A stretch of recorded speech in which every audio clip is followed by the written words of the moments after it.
Hey everybody, it's Norman Will back with a very special episode of Behind the Garage Door. Today I'm hopping a plane, headed to Ohio to visit my parents for a few days and check out my dad's cool 50s custom.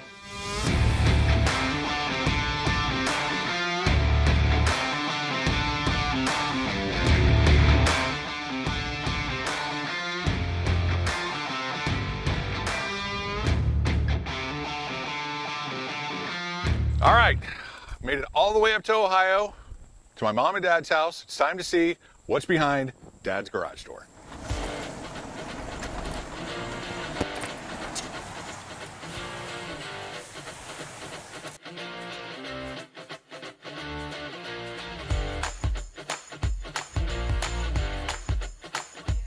All right, so Dad, when did you, okay, so we've already done behind the garage door about your first custom car you built. It's actually down at my house in Florida. Right.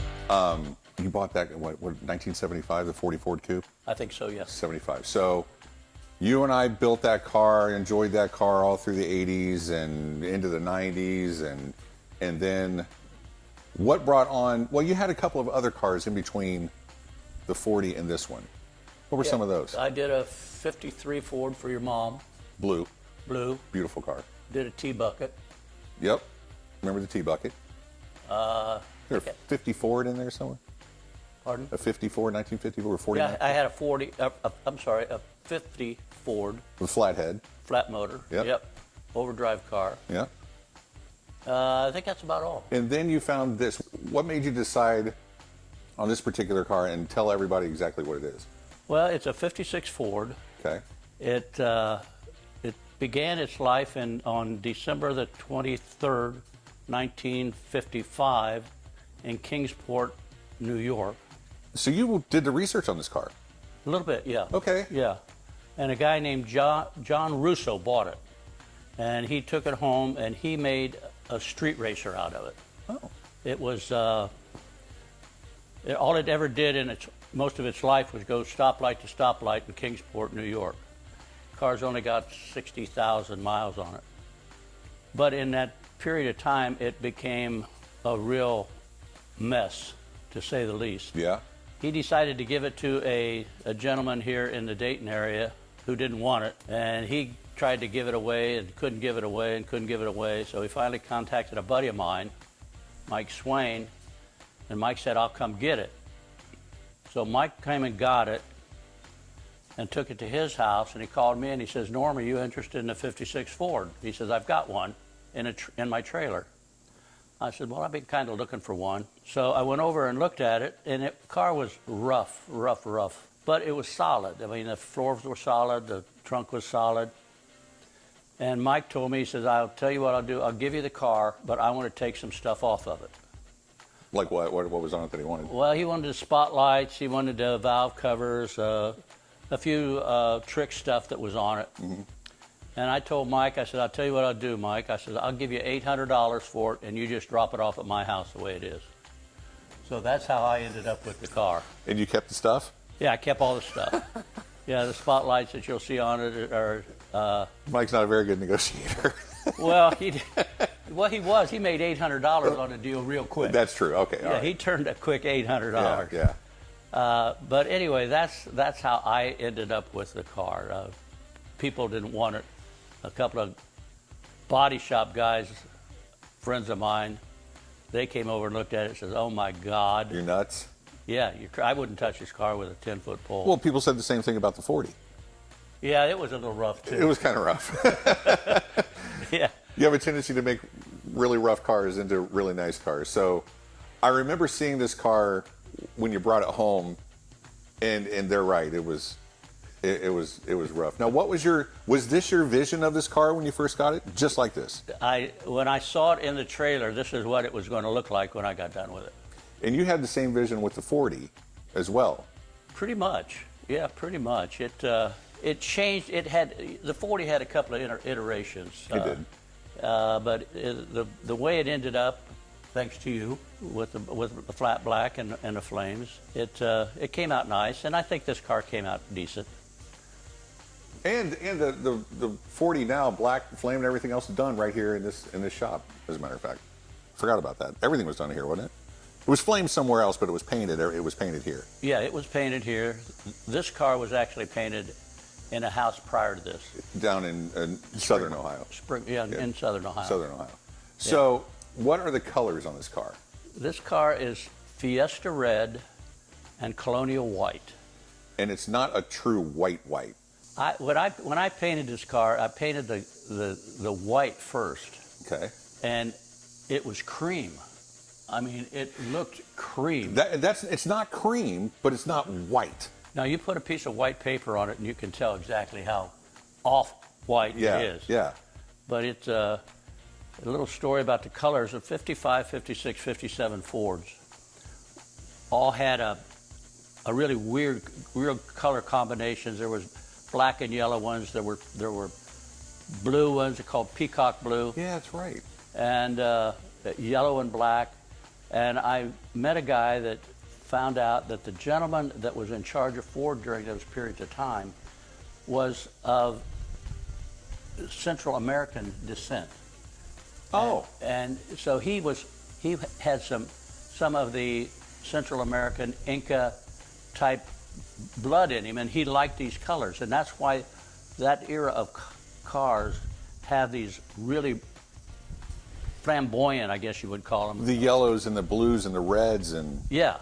And they're not a red. That's not red. No, I call this car Campbell's tomato soup with a touch of milk. And that is exactly what it is. I was going to say like a dark salmon, but that's way more accurate. Yeah, it's Campbell's tomato soup with a touch of milk. Yeah. That's it. That's exactly the color of that car. Now it's a Fairlane. It's a Fairlane. It's not a Vic. It's not a Crown Vic. No, it's a Vic. It's a Vic. It is a Vic. It's not a Vic. Crown Vic. Okay. Yeah, it's a Victoria. Yeah, I like it. That is beautiful. And is that the trim that was on it when you got it out of the trailer? Or did you have to find this stuff? All of these pieces of chrome have been scounged around and swap meets and bought here and bought there, and I bought a polisher. Yeah, you did. So I could make the pieces and parts that I bought look like they belonged on a car. Wow. So. Yeah, the Crown Vic stuff is over the top, beautiful. But I like this better, no offense to the Crown Vic guys, but I like this better because it's so beautiful and it's so laid out in this beautiful design, but it's not overpowering. I have had people actually argue with me that this car's been chopped. You're right. And I think it's because it doesn't have a B-pillar. It doesn't have a B-pillar, but when you got a Crown, they're taller. You've got a B-pillar. You do, don't you? Yeah. Yeah, this car has not been, it's been shaved, the door handles are shaved. Door handles are shaved. You didn't nose it, deck it? No, I nosed and decked it. Oh, okay, yeah. Well, I took the emblems off. I left the hood ornament. Nothing's been Frenched. No, nothing's been Frenched. And it's just lowered. It's lowered. The gas tank's been put in the trunk. Okay. So that cleaned that whole back end up. I really didn't like the fact that you're looking at a nice car and there's an ugly license plate to pull down and put your gas in behind it. Yeah. So I moved all that inside into the trunk. So you've got to open a trunk to put gas in it. But yeah, I don't have an issue with that. Now, drivetrain. It's a 292. Y block. Y block. Okay. 3-speed on the column. Okay. Overdrive. All right. How do you overdrive a 3-speed on the column? Well, the way you do it is you take off in first, okay, and you shift into second, okay, and you get up either in second or third. If you're over 28 miles an hour, you lift up on the gas and it automatically shifts. So if you take off in first, you shift into second, you go up to over 28 miles an hour, you lift. Now you're in second gear overdrive, which is like a third gear, and then you give it gas and you keep going to about, I don't know, maybe 80, and then let off on it and shift it again, or shift it manually down into what third. Would be third? Yeah, what would be third, and now you take it up to maybe 120. Oh, okay. I was paying attention to everything that you just said. Here, watch this.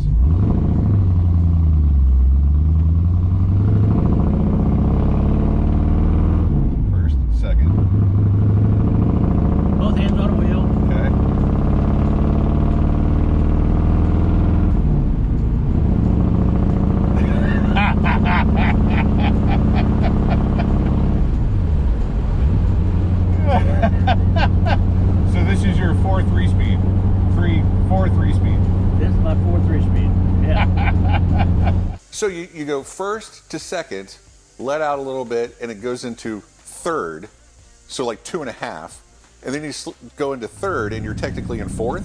Yes. Oh, okay. That's. But this transmission, this design of this transmission was used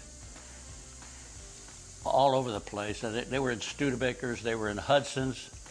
The solenoids that control it are interchangeable between those cars. I've got a drawer full of them there. Oh. And but now they're getting extremely scarce. Yeah.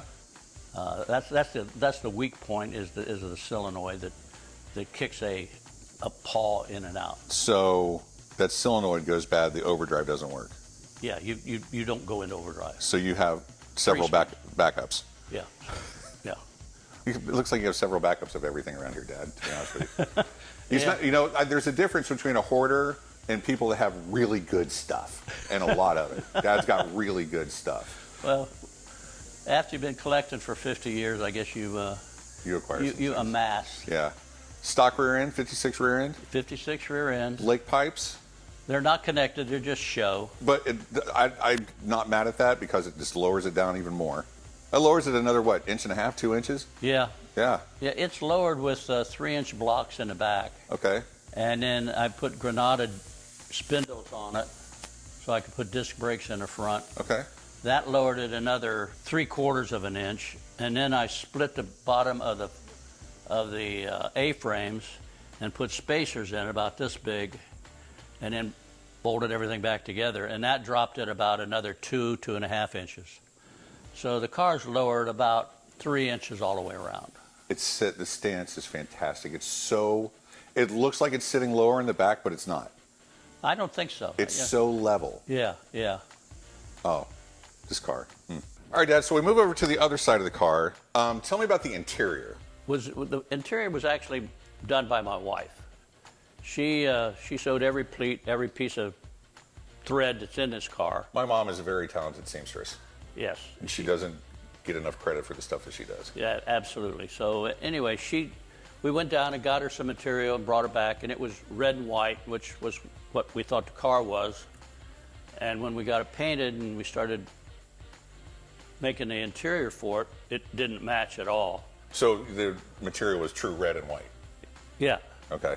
So we went back to where we bought it, and I don't even think they took it back. We had to eat that. Ugh.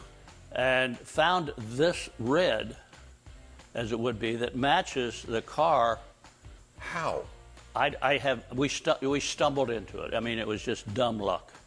Was at the right place at the right time, and bought the material. Marion came back. I adapted her sewing machine. Well, I actually bought her an industrial sewing machine. Good man. Yeah, I give my wife all the best tools. I've always said that. Provide her with good tools. You just wanted it done right, so you bought her the right tools. Yeah, I knew she could operate it. And I adapted her sewing machine, and so she could make pleats. And we did the pleats. And the white matches the white too. Yeah, yeah. Because it's not white. No, it's not. So you painted, at the same time you painted the car, you painted the dash. Yeah, well, this car has been totally disassembled. And on a rotisserie. A homemade rotisserie, if I remember correctly. Yeah, I made the rotisserie for it too. I guess maybe I didn't want to spend enough money to buy a rotisserie, so I made a rotisserie for it and spun it, and the underside looks like the top, actually. It does. The bottom of it's one of those cars, ladies and gentlemen, where the bottom is just as clean and nice as the top. Back to that rotisserie. I remember seeing that, and at that point I had never seen a rotisserie before, and I'm like, this is brilliant. Why don't you build these for a living, Dad? I mean, this is awesome. Obviously, I already knew what a rotisserie was, and I was an idiot and didn't know what a rotisserie was, but that was a janky rotisserie at best. Oh yeah, it was a Rube Goldberg for sure. But how long did it take her to do the interior? Oh, I don't know, 2 or 3 months maybe. See, the only thing this car has ever been in a place other than with me doing the work and my wife doing the work is the headliner and the exhaust system. And I figured I wasn't wanting to learn how to do headliners. and I don't like exhaust systems. You're a fan of Fiesta hubcaps. Yeah, I am. Those Fiesta hubcaps were actually there's two style of Fiesta hubcaps on this car. Yeah. And the reason I had to do that is I've got those are original. The originals on the back. They've got the Saturn. Saturn, and those have a little star in them. Right. Unless you know what you're looking for, you really wouldn't notice it. But when you put disc brakes on it, you have to change rims to accept the caliper. And so the rim comes out more, and this has got a deeper dish on it than this. So the aftermarkets weren't as deep. Oh, it does. You're right. It's very not noticeable unless you know what you're looking at. Yeah. So I got these hubcaps and they worked on the different rims. Are these the ones that were on the 40 at one point? Yeah, those and the ones hanging up on the wall over there. So on the 40 back in the day when we were showing it, you had the real Saturn Fiesta hubcaps. Yes. And they're Oldsmobile. Oh, the 56 Olds. 56 Oldsmobile Fiesta hubcaps. Yep. Most stolen hubcap in the world. Most stolen hubcap in the world. And now that you guys have seen what these Fiestas look like, start looking at old pre-war cars, especially the real builds from like back in the 40s and 50s, or actually it would have been the 50s and 60s. You will see Fiesta hubcaps on everything. 32 Fords, with or without fenders. I mean, all the customs, the lowriders, everything. You'll see these Fiesta hubcaps. You'll either see Fiestas or you'll see Lancers or you'll see bars. Yeah. Yeah. Dodge Lancers were also very, very, very, very popular. There's a set of them over there. Here's a set of everything here. You know, I was telling Dad I'm kind of pissed. You used to have flathead aluminum cylinder heads, finned, and like intake manifolds and all this stuff for flatheads. Got rid of all of them. A little bit out of shape. Well, when you get older, you got to start liquidating something. That's a valid point. Okay, so what exhaust is on this thing? Because it's loud.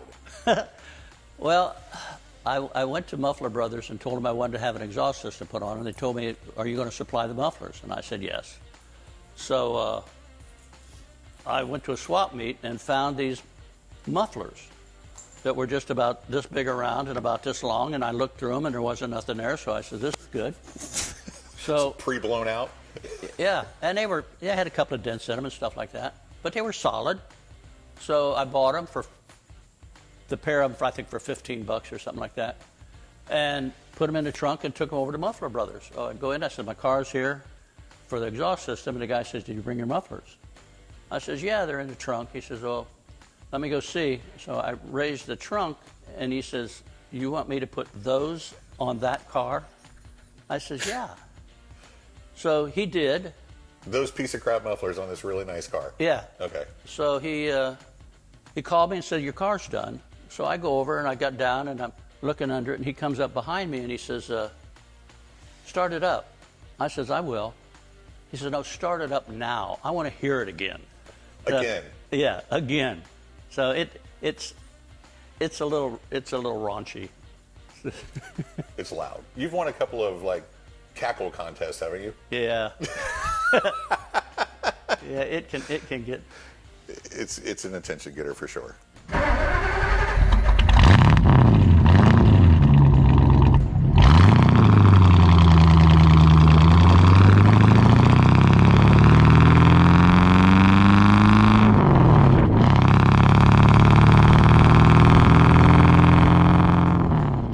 So 1956 Victoria Fairlane Victoria. Fairlane Victoria. Fairlane Victoria, 292, loud ass exhaust, Fiesta red, Colonial white, spotlights, Fiestas, lake pipes, nice build.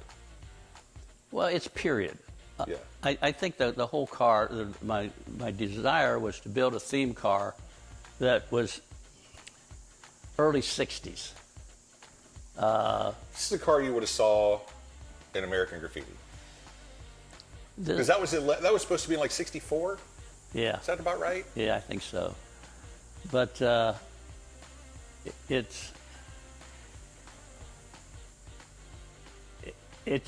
think it's pretty period correct. It's very period correct. It's got the right motor, it's got the right caps, it's got the right colors, it's got the right interior, it's got the right stance, pipes. And it's spotlights. And it's a tri-power car. And it's a tri-power car. I mean, there's nothing cooler. You build good cars, man. Well, I don't know what I'm doing. That's how you build good cars. I have, and people say, how did you do this, Norm? And I said, I have no darn idea. A vision in your head. I'm not afraid to make mistakes. That's good. And I've made so many mistakes on this car and on the 40.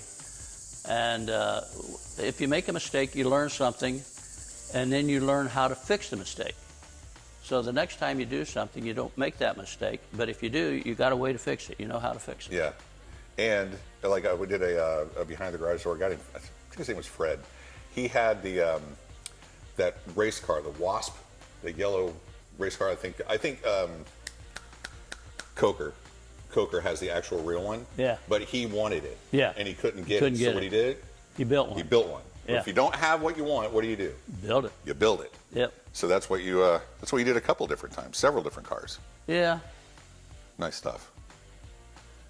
It's a fun car. It gets a lot of eyeballs. Yeah. Looks good going down the road too. I guess. I think I've only seen it go down the road once. I say we take it down the road and let Dad sit on the side of that road and I'll just drive it. I think that's a good idea. I think that sucks.